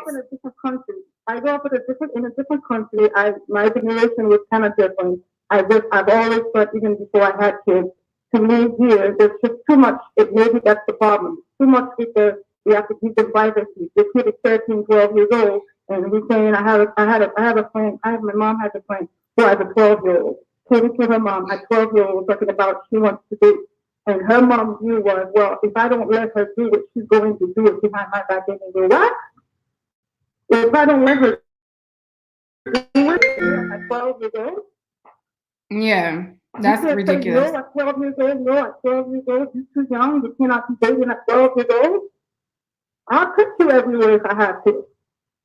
Mm-hmm. That's it, and that's for boys and girls, because I think that, I know people think that girls can be ruined, but boys can't. To me, it's the same thing. It don't make a difference having a young boy become a father at 18, 17, 16. To me, it's the same thing as a young girl getting pregnant at those age. It's both ways. I just think that maybe we should be in our business. Maybe that's the problem. Maybe we need to be in the business.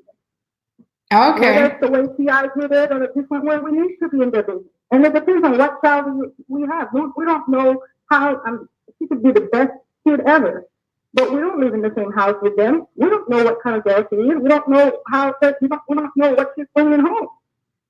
Okay. So who are we to judge and to say that what maybe it seems extreme to some people, but if you live with them and you know what kind of relationship they have, and you know what, maybe it really seems so outrageous what he did. Okay. All righty. Well, thank you so much for calling in. You're welcome. Thank you. Okay. All right. I'm going to try to get through these last ones fast. I want to wrap it up, but you guys have been very patient. I have I have 1, 2, 3. I have 4 people that have been patiently waiting, and I want to get through to all of you. However, I've been letting people talk a little bit too long, and I'm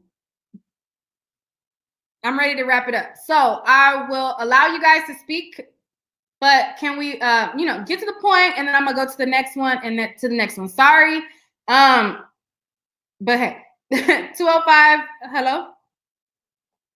Hello, yeah, I just want to chime in about the PI situation. Hi. Okay, we got a male. Have we had a male tonight? I'm not sure. Okay. What's your name and where you calling from? All right. My name is Justin, calling from Birmingham. Okay. What are your thoughts? And I don't want to, go ahead. Go. I'm not gonna be abrasive. But I'm trying to be as non-offensive as possible. But when you look at the state of the Black community from a moral standpoint and from an economic and socioeconomic standpoint, we are a failed community. You know what I mean? Okay, collectively, if you're talking about our prison rates, our education rates, so when somebody comes in as an active parent or someone who tries something different, because what we do at collectively does not work. You get what I mean? Okay. That's just evident by the state of any Black community, primarily Black community that you go into in America. It looks like a failed community. We don't have any business. So all that aside, right? When I think about the moral state of Black America, and we speak specifically like that, of course, when you have 73% single motherhood, 90% of the prisoners being products of single mothers, most of the homicide victims being products of single mothers, the disconnect between like single motherhood, like not being some kind of shameful thing, and him embarrassing her. I don't understand. Oh, wait. I want to stop you. Are you saying that because somebody is a single mother, that's why there's so many men in prison? Because they are a product of single mother homes? I would say that from a systemic standpoint, that doesn't help. That's not a good thing. That's my point. I'm not saying that's always the case, but I'm saying that is not the optimal way to run a community. Single motherhood. I mean, it's not ideal, but we have to understand that a lot of our Black men are profiled, framed, and a lot of Black men get more time for things that other people do not get time for. You have a situation where a young Black man simply overslept for jury duty. He showed up late, and he was sentenced to 10 days in jail. So although it's not ideal to raise a child in a single parent home, Black men are not faced with the same sentencing. They're not faced with the same targeting. There is a lot of Black men who are targeted just because of the color of their skin. Now, does being a single parent play a role? Yes, I'm not saying it doesn't. I'm not saying that, I feel like, there is benefits to having 2 parents in the household. But I know people who got 2 parents live in a Christian home, and they're the biggest hoes there are, and it is what it is. So it boils down to what you actually are teaching your child, single parent or not. Because there are a lot of single parents who can raise a child better than there's a lot of single mothers who can raise a child better than the values that a man could give in certain situations. So I just want to say that. Not on average, that is not going to be the case. If you took the outcome, like if you had 10 families, 10 single parent households and 10 dual parent households, like the functionality, you're gonna see the difference. You get what I mean? I understand that there are outliers in every situation, but there is just an optimal way to do things and a dysfunctional way to do things, and you just can't focus on the outliers as the example. You get what I mean? You got to go with what works 7 out of 10 times, not what works 1 out of 10 times. That's my point. I'm not saying that just a single motherhood is the destiny of any child or anything. I'm just saying that on average, that is not the optimal way to do things. Okay. You know what I mean? That's all I'm saying. Yeah, I'm just saying. I'm not saying it's the end all be all of everything.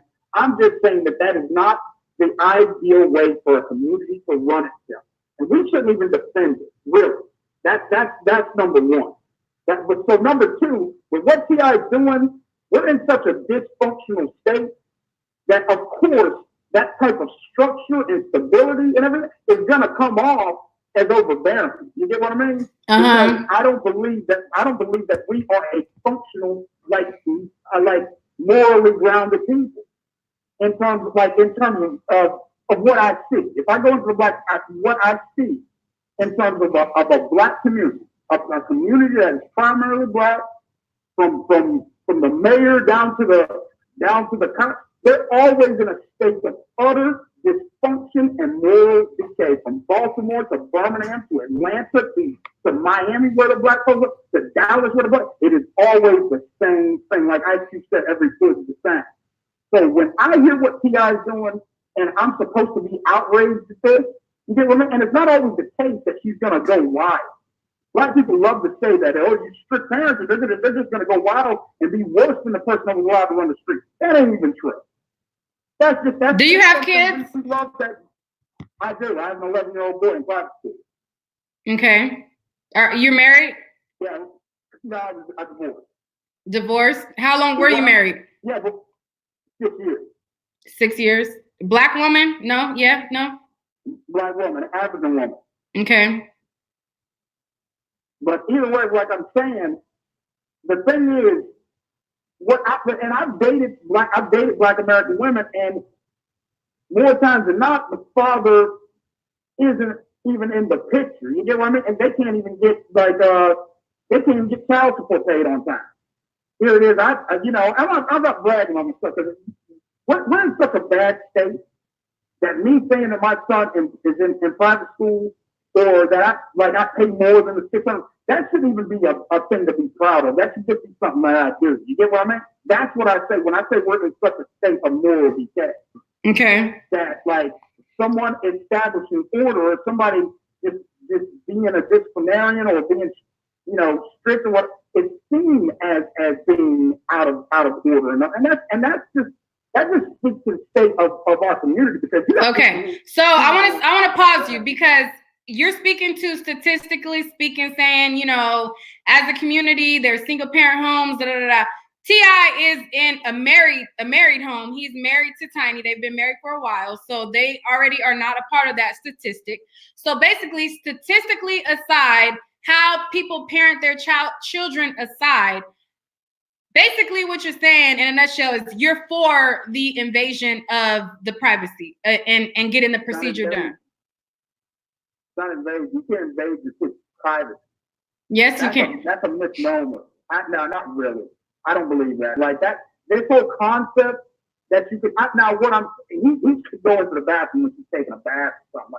That I understand. If he's standing outside the room, he said that he goes with her. He said, "I tell the doctor we ain't got no problem." He goes and accompanies her, so that means he's with her while her legs are up in the air. You put your legs up, you lay back on your back, you put your legs up in these stirrups. Your legs are cocked open and wide, and that's the same thing as going into the bathroom with you. What's the difference? I don't think he's in the room. I think he didn't. If he wasn't in the room, he would have made it clear and said, "Let's be clear, I'm not in the room." He was adamant in saying that he is there along with her while this is happening. I think people want to take it that way. Let me play it again for you, because I don't think people want to take it that way. I feel like if it was something different, he would have specified that he wasn't in the room. The dope. God knows. Listen, Tomorrow, pause. Oh, this is great. And so look, right? So we'll go, you know what I mean? We'll go and sit down. We'll sit down, and the doctor will come and talk. And doctors maintain a high level of professionalism. It's like, well, sir, I have to, in order for me to share information. I say, Deja, they want you to sign this. They want you to sign this right now. I need to know if your hymen's still there. So we can share information. Do you have is there anything that you would not want me to know? Oh, okay. See, Doc, ain't no problem. You are the worst. And so then, right? Then they come and say, okay, well, I just want you to know that there are other ways besides sex that the hymen can be broken. Right. I put a sticky note on the door. Okay. He never said, hey, I'm not there. I'm not like he made it clear that he was very much a part of the procedure. No. I think he wants to believe that to facilitate outrage. I didn't hear that. I don't want to facilitate outrage. I feel like whether it's a man or a woman, that the procedure is invasive. I don't think he went in the room. I think like you should naturally assume that he didn't go in the room. I think that's why he didn't specify, because that's a rational thing to believe. You know what I mean? That like he did not go in the room. Whether you go in the room or not, the procedure is invasive. I had the procedure done to me. And it does not matter if you're in the room or not. You still have to put your legs up in a V. You got to have this random person go in your vagina, stick in their big two fingers. Huh? I'm not disputing any of that. Okay, you're saying that but you're hung up on. I'm like, whether he's in the room or not, that's not the biggest factor. The procedure is still being performed, and the procedure is still invasive. It's like that's dark. That's like him being in the room when she's using the bathroom stuff. She still has to go through it. Do you know how the procedure is performed? I'm not disputing the procedure. I don't like what I'm saying. We were talking about him being in the room. We were talking about the procedure as a whole. No, it's not just about him being in the room. It's about him having the procedure done. Oh, well, I mean, that's the way I'm talking about being in the room. I wasn't talking about, because I'm not a woman. I don't understand. Your point was about, they're single parents. We are failed as a society. We're not parenting our children correctly. None of those points matter if he was in the room or not. We're talking about the procedure being done. That matters. That does matter. Like that's some old school, like 15th century, like checking if your dog is virgin type stuff. But in the room, like actually physically in the room, that's dog. Somebody in the chat said, Nick, you said in the room. I probably did say in the room, but what I'm saying is whether he's in the room or not, the procedure itself is like the procedure itself is a bit much. So the part that I'm not even hung up on, I mean, you guys may be listening to how I've talked about it and may be hung up on whether he's in the room or not. I'm talking about the procedure. That's a big deal. The procedure is a big deal. But I'm saying the procedure, any like medical procedure, is a big deal. What I'm saying is him going, it's akin to him going and being in the bathroom with you showering or something. That now you're talking about something totally different. That's a totally different answer. Okay, but the procedure, whether you're in the room, him being in the room or not aside, the procedure is to check if a virgin is a virgin or not, right? When you go in order to perform this procedure, you have to get a plastic speculum stuck in your vagina, and they have to go open that speculum up in your vagina. They put lube on the top of it so it can slide in your vagina. It's still uncomfortable whether they put the lube on there or not. They put this speculum inserted in your vagina. If you've never been penetrated, now you're being violated. So aside from whether he's in the room or not, I'm talking about the procedure. You stick a speculum in there, a doctor opens it up, looks in with a flashlight to determine whether or not you are a virgin or not, and they stick their fingers in your vagina, whether he's in there or not. So now you guys are stuck on him being in the room or not. Maybe I mentioned it or maybe I'm not. That's not the big deal here. I feel like the procedure itself is the big deal. What? I don't know. If you got a daughter and you're in the room while that is going on, that aside. We're talking about the procedure. You made points about parenting, being failed, with the procedure is what we're talking about. Success compared to every other ethnic group in America? What? You think the black community is a success in comparison to any? We're talking about the procedure, sir. Are you for the procedure or not for the procedure? Is it okay? Is it not okay? It's okay if she agrees to it at 18. Okay, she agreed to it. He said when she turned 16. This started when she turned 16, and this is a yearly practice. I'm saying if I gotta list out the alternatives to how we operate collectively, I'm for it. Okay. Yeah, because I'm gonna tell you what's more awkward is a baby at 16. That's Okay. way more than So you as a man, what if? Okay, so let's reverse this. Okay. You as a man, would you be okay with somebody sticking a speculum up your anus to check if you like? I don't know. I feel like it's the same. Like it's a violation. Period. To me. I disagree. I mean, to each his own, you know. But when I look at like the alternatives and what and like the state of the community and everything and what he's trying to prevent. Maybe the inconvenience is worth it. And what he's reinforced, because this idea that if you do that, they're just going to go wild anyway. Like, wild people go wild. You get what I mean? He could be laying the groundwork for her to have a healthy, successful relationship and be married for years because she doesn't have the experience with a whole bunch of men. Okay. I mean, we don't know, but we already know what the alternatives often lead to. Whether you get a procedure is not going to determine whether you're going to have a teen pregnancy or not. It can help to prevent. It can help to lay a groundwork to prevent and set psychological boundaries. Now, okay. See, the thing is, you're judging it against perfection as opposed to functionality. No, I'm judging it against me actually having it done and how I felt when it happened and how I felt like it was a betrayal from my parent and how I felt uncomfortable with a doctor sticking something up my vagina when nothing ever had been stuck up my vagina. I'm not talking about perfection. I'm talking about, and I'm relating it to, a lot of you guys are relating it to just thinking about it. I'm relating it to an actual experience.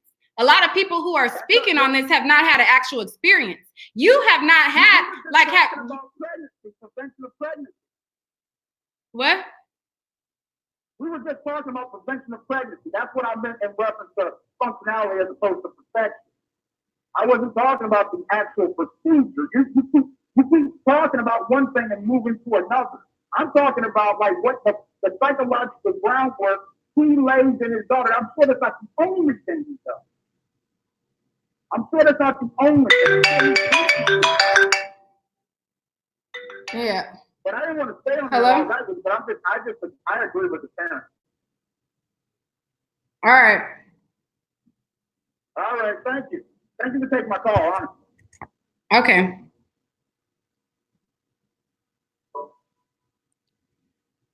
I seen a couple people in the chat. They said that I was going left. I'm talking about my personal experience versus, I can speak to having a personal experience with it. Like a lot of people are relating it to it's this or it's that, but it's like, are you guys putting in perspective what's actually happening, what is actually being done? I don't think that a lot of people that are commenting on this have a scope of how that, number one, makes somebody feel. And I can't speak for Deja. I can't speak for his daughter at all, because she can feel totally different. That's why earlier in the conversation, when a mother called in and said she had it done, I wanted to hear from her daughter specifically. I didn't care about, okay, you had it done, you gave your perspective. Now, let me know how it made your daughter feel. I don't think that people are looking at this all the way around. They're looking at it as, oh, for my ego, I need to know whether or not you are a virgin or not. And I'm not saying that it won't prevent you from having sex. It can persuade somebody from having sex. But I think that communication is just as effective. If you give your child morals and you inflict morals and values in your child, I think that is just as effective as you putting them through something that is a little bit traumatizing, if I must say, being that I went through it. You know what I'm saying? And I'm not trying to police people into, doing one way or another or whatever. And, somebody said it's going to happen one day, but why should it happen before you're ready for it to happen? Why should it happen before, like, it's going to happen one day? But even when I was sexually active, I was not comfortable with a pap smear. I got a pap smear because I needed it to happen. But why? Like, I was even uncomfortable after I was sexually active and I was actually having sex. And it was uncomfortable for a doctor to stick a speculum up my vagina. It still wasn't comfortable. And so that's a person that's sexually active. So you got to think about somebody who is not even sexually active. So you haven't even been penetrated. You haven't even been comfortable enough to allow somebody to insert your body. So because it's going to happen either way, like, oh, well, let's subject to them to something that they're not comfortable with anyways. Like, I don't know. But I gotta go, honestly. So I'm just gonna unmute. Hello? I'm gonna give you guys the floor. You could talk.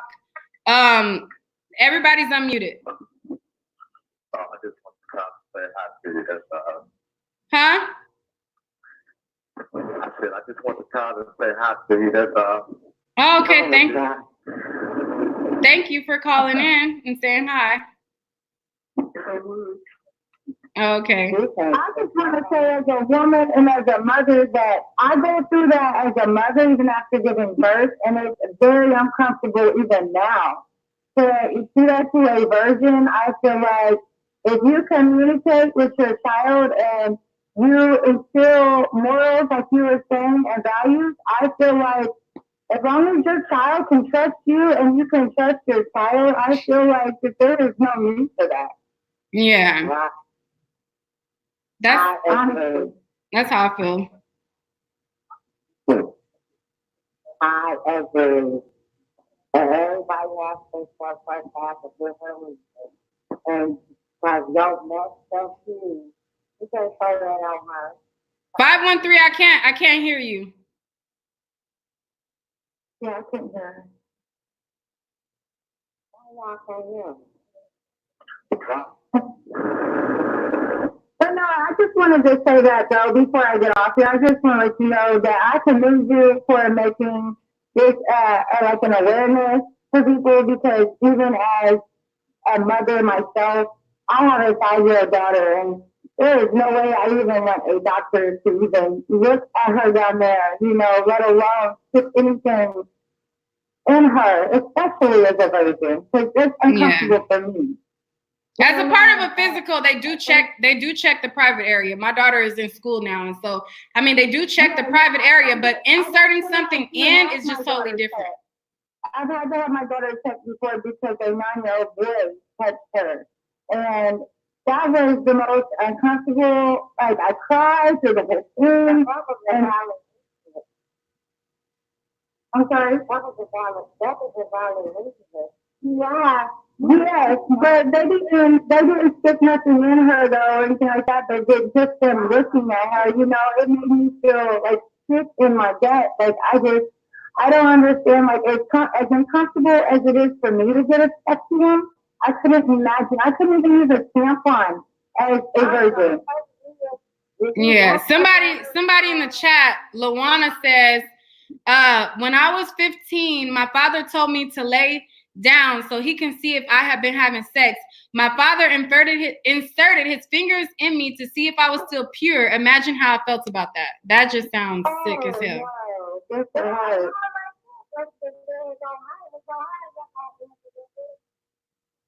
Oh, Lord. That's crazy. That's crazy. Somebody said this went off topic. I don't understand how this went off topic at all. Yeah, I don't either, because you basically said pretty much the same thing that I was thinking. When I first heard, I didn't know how they even checked the home. Like, I didn't even know that they had to stick anything in there. So at first I was like, well, maybe he does a trust fund, he just wants to know. And then when you explained it, I was like, oh no, that's what they do to a grown woman. Yeah, and that's why I wanted to make it clear of how the procedure is performed, because I feel like a lot of people don't even know how it's performed. They're just saying or speaking based off of ignorance, kind of. You know what I mean? They're like, yes. The women is still there. You cannot insert you can insert a figure in a pocket. Yeah, that's why I'm saying. Yeah. Hello? yeah. The doctor cannot insert something to think to the physical of a lady will see it there. Hello? Yeah, you're there. That's where it goes to right. You have a good night, okay? All right, thank you for calling in. Thank you. Yeah, that's crazy as hell. Yeah. The missile, father of the child, well, you might be somebody for everybody's father. And that was wrong. If you cross the line, you can't know better than anybody else. If you cross the line, you cross the line. I think I have done that because that's a big situation that have one person there with either him or her mother, or even both. It doesn't matter. You don't go. I don't teach them. I'm gonna pause you for a second. Somebody said, Boss versus Boss said, I think y'all are talking about a pap smear. The hymen is on the outside of the vagina. And that's why these conversations are important, because people are ignorant. I don't want to call you ignorant, Boss versus Boss, but you don't know what you're talking about. The procedure is done with a pap smear like speculum. The same way as you get a pap smear, the procedure is done the same way because it's on the inside. And I don't want to, talk and say y'all, but that's why these conversations are important, because a lot of people speak on stuff they don't know what they're talking about. You get a pap smear like speculum inserted in your vagina. They open the speculum up. They put a flashlight in your vagina to look in to see if your hymen is intact. Your hymen is on the inside, not on the outside. That's why these conversations are necessary, because a lot of people don't know what they're talking about. They don't even know how the procedure is performed.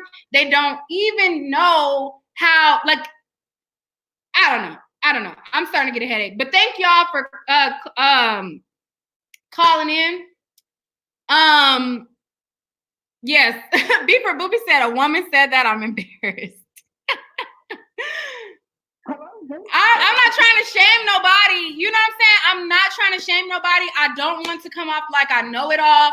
I'm not even trying to project my experience on anybody else. I'm not trying to police what T.I. does. I'm not trying to say, do this or don't do this. I just want people to understand when they do make the decision to do this to their child. I want them to understand how, number one, it can make them feel, how, number two, you are going from checking your child to make sure nobody violated her or stuck something inside of her, to then giving the okay for a doctor to stick something up in her. So I just think that people should think about it. Still go ahead and do it, then fine. That's what you choose to do. But I think a lot of people don't understand or think about the person's feelings. They don't think about how this, it's a lot of aspects to this that people are not considering. But again, thank you guys for calling in. What you say? What?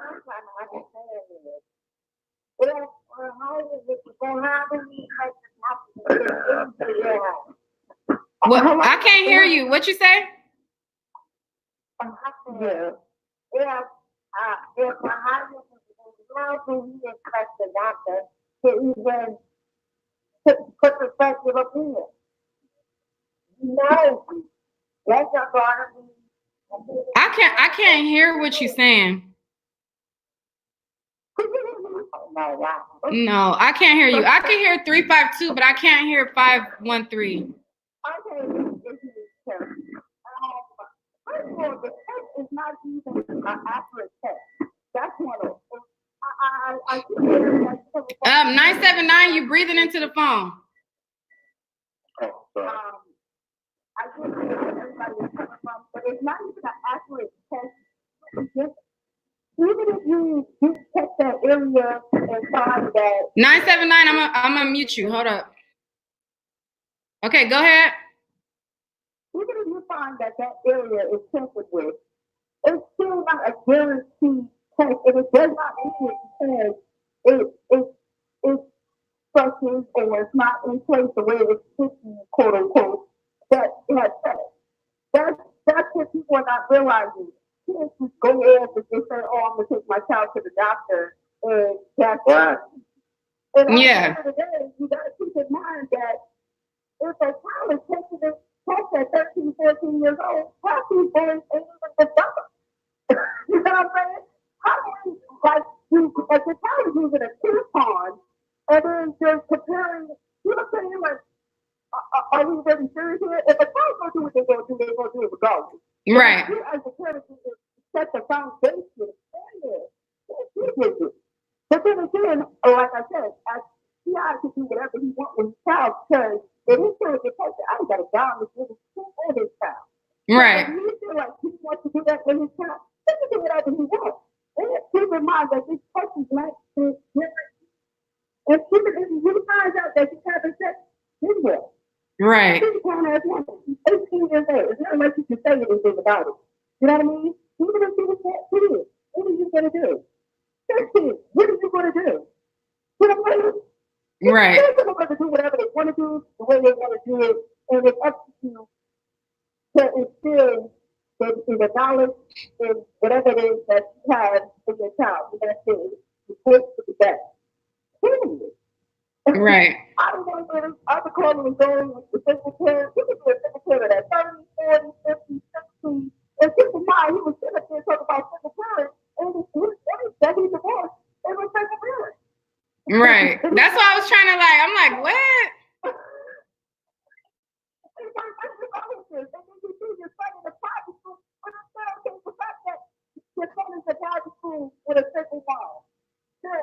Yeah. And what that means? Your son is probably still going to be intelligent. He's still going to be, good off because he set the foundation.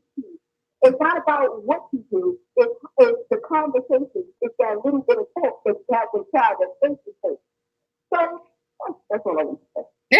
All right. Well, thank you for calling in, Miss Voice. All right, y'all. Well, sorry if it was muffled. I can hear her fine, but I don't know. It probably was muffled for you guys. Next time, I'll make sure to have my interface when I show my face, and I'll transfer it and go through the whole bit. So that you guys can hear people clearly or more clear. That's my fault. I normally go live and accept calls on my computer where I have an interface and it goes to the interface, blah, blah, blah, blah. With that being said, that's all for this topic. I hate when I have topics and people disagree and it looks like, I don't want them to disagree with me because that's not the case. I want people to have their own opinions, but I feel like people should have sound opinions based on the information and be knowledgeable sometimes. And a lot of times I don't feel like people are as knowledgeable as they think when they're giving opinions. So I just kind of like to understand their point of view. Again, I'm not trying to police what anybody does with their child. Have at it as you will. Just understand that how your child may perceive you. They may feel like you betrayed their trust. They may feel like, and they may resent you for it. There was a long time that I resented my mother for doing that. And my mother is my best friend.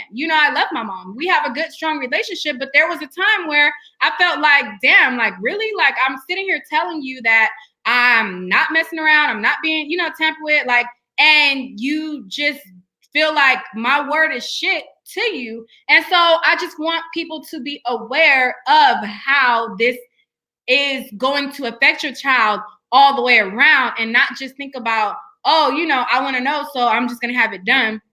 Understand the procedure, know what you are putting your child subject to if they have not been penetrated. Now you don't want them penetrated. You want them to be a virgin, but now you have a doctor to penetrate them. You know, and it's like, I don't want my child penetrated. I don't want them having sex, but then I want to know if they're having sex. So I'm going to have a doctor penetrate them and stick something in their cooch.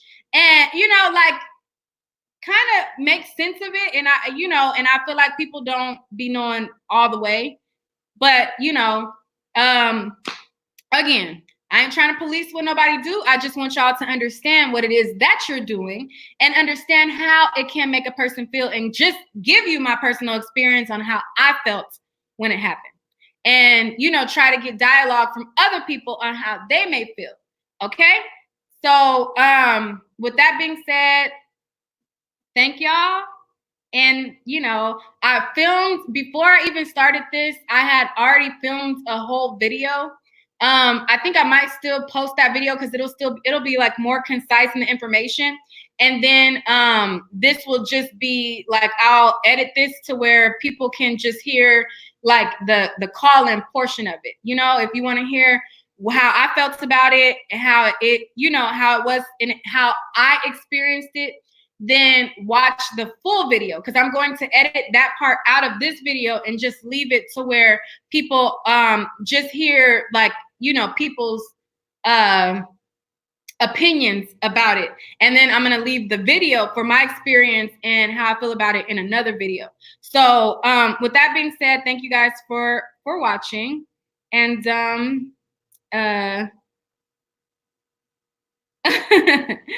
thank y'all for watching, and I will see y'all on the next video. Oh, and I wanted to know, in my community tab, aside from this, I wanted to get more input on my videos.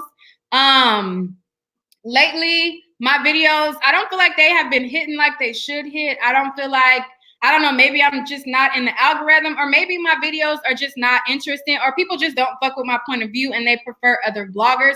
But I wanted to have a lot more dialogue, or not dialogue, I wanted to have more input on my community tab on video preference. Like, what do you prefer, or what are you looking forward to seeing on my channel? What types of topics you want to see me cover? I listed a couple topics and I wanted to get more input, and I didn't really get a lot of input. I think it was one person who actually gave me sound input, and they said, you know, when you do videos, you're repetitive and it takes you a little bit longer to get to the point or whatever. I'm like, okay, you know, that's kind of the constructive criticism that I was looking for. So I do want to have input on my videos, like how you feel about them. Do you prefer when I show my face versus when I don't show my face? I have more voiceover videos than I do where I show my face, just because to get camera ready, I be feeling like I be over it, and I be like, man, I'm just about to do a voiceover and call it a day. And it's easier for me to do a voiceover, but I also want to connect with my audience. And I feel like when I show my face, I connect more with my audience, but it just takes more effort. So, you know, I want to know what you guys prefer, when I do voiceovers or when I show my face, and how, you know, like, do you prefer when I go live? Do you prefer when I put a video together? I do want more input. So if you could go to my community tab, not right here, because this is going to be edited, so the chat won't even show up anymore after I'm not on live. My input on what you prefer. And somebody said, do whatever's comfortable for you. I mean, I am going to do what's comfortable for me, but I also want to connect with my audience. And I don't want to just be, you know, just because it's comfortable for me and it's just a total fail. You know what I'm saying? Like, I do want constructive criticism. So go to my community tab and give me input.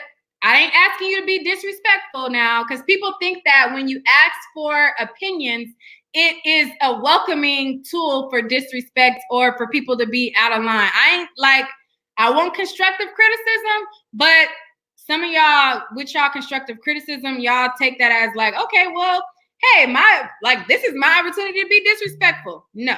Okay? No.